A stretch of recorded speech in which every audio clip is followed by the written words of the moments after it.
Have you ever wanted to just listen in on ancient wisdom? Well, today, we're doing exactly that. We're diving into an incredible story from a Buddhist sutra. But here's the twist. It doesn't start with some grand sermon. It starts with a deep, and honestly, a pretty mysterious silence. So let's get into it. Okay, so our story kicks off with this classic line. Think of it as the ultimate seal of authenticity in these ancient texts. It's basically the storyteller saying, hey, listen up. This isn't just some tale I made up. This is a teaching that was passed down, an eyewitness account from more than 2,000 years ago. It sets the stage perfectly. And right away, we're hit with a huge puzzle. I mean, can you imagine? You have thousands of people, monks, disciples, even beings like gods and dragons, all gathered by this river, hanging on every moment, waiting for the Buddha to speak. And nothing. He just sits there. This is the central mystery we're going to unpack. Why the silence? So, picture the scene. It's a full moon night by the legendary Ganges River in India. A massive crowd is gathered. The energy is buzzing. Everyone's ready for this powerful teaching on the precepts, which are like the core ethical rules of the path. But the Buddha? He just sits there, completely silent. You can just feel the tension building, right?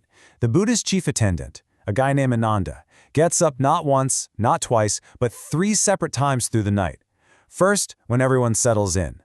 Then again right around midnight. And one last desperate time just as the sun is about to rise.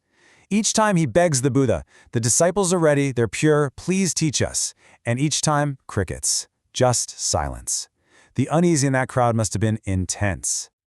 Finally, as the sky starts to get light, the Buddha speaks. But his first words aren't the sermon everyone was waiting for. No, it's a shocking explanation for why he stayed silent all night. And it had nothing to do with timing or waiting for the right moment. It was all about purity. The Buddha reveals that he couldn't speak because there was someone in the assembly who had broken their vows. I mean, just think about how radical this is for a second. The teaching that thousands came to hear is being held back because the spiritual integrity of the group was compromised by just one person. The purity of the space was actually more important than the sermon itself. So what happens next? Well, another disciple, Madhgalyanana, who has this incredible insight, uses his meditative power to scan the crowd and finds the monk. He walks right up to him and says, "You are a castaway. You cannot sit with the venerable ones. You have to leave." And you can imagine, overcome with shame, the monk just gets up and walks out. Now, to really get why this was such a huge deal, we have to understand what the precepts are.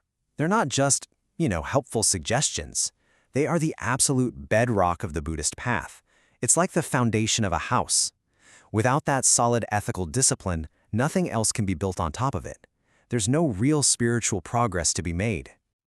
So with the assembly now pure, the Buddha finally begins to teach. And he does it in this absolutely magnificent way. He uses a single powerful metaphor that's going to run through the whole rest of the teaching.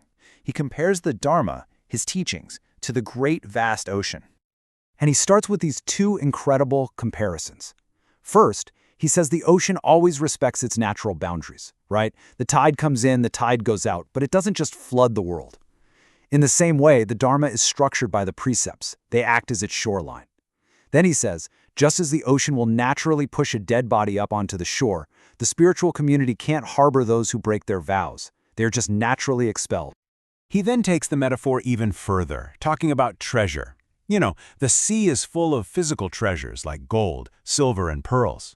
But the Dharma, he says, holds spiritual treasures. And these aren't things you can hold.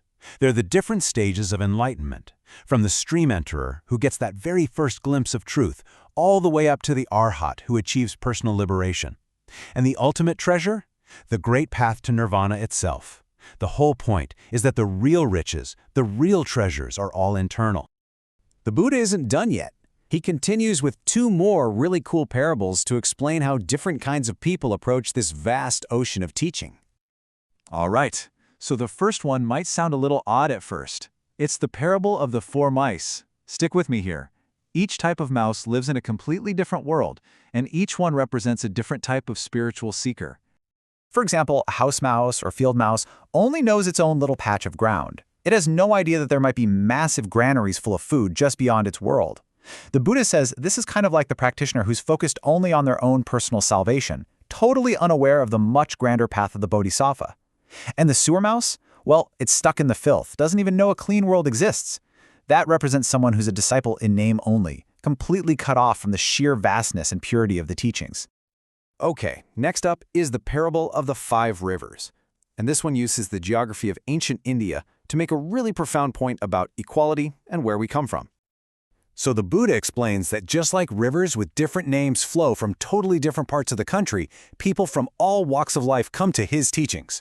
We're talking everyone from the highest social castes, like the Brahmin priests and Kshatriya warriors, all the way down to artisans, farmers, and even beggars. Back then, those social divisions meant everything. But here's the beautiful punchline. Once those rivers, no matter where they came from, flow into the great ocean, they lose their old names. The mighty Ganges is no longer the Ganges, it's just the sea. And in exactly the same way, once a person enters the Dharma, their old social status, their family name, their past, it all just dissolves. They are simply a follower of the path. Everyone is equal in this great ocean of wisdom. And that brings us to the sutra's incredibly powerful conclusion. It circles right back to that water metaphor to make one last amazing point about just how eternal the Dharma really is. We're left with this beautiful image. Rain falls, feeding streams which flow into rivers, which all eventually make their way to the sea. Countless people might enter the path and attain enlightenment, but the sea itself, the fundamental truth of the Dharma, it never gets bigger or smaller. It's constant. It's unchanging.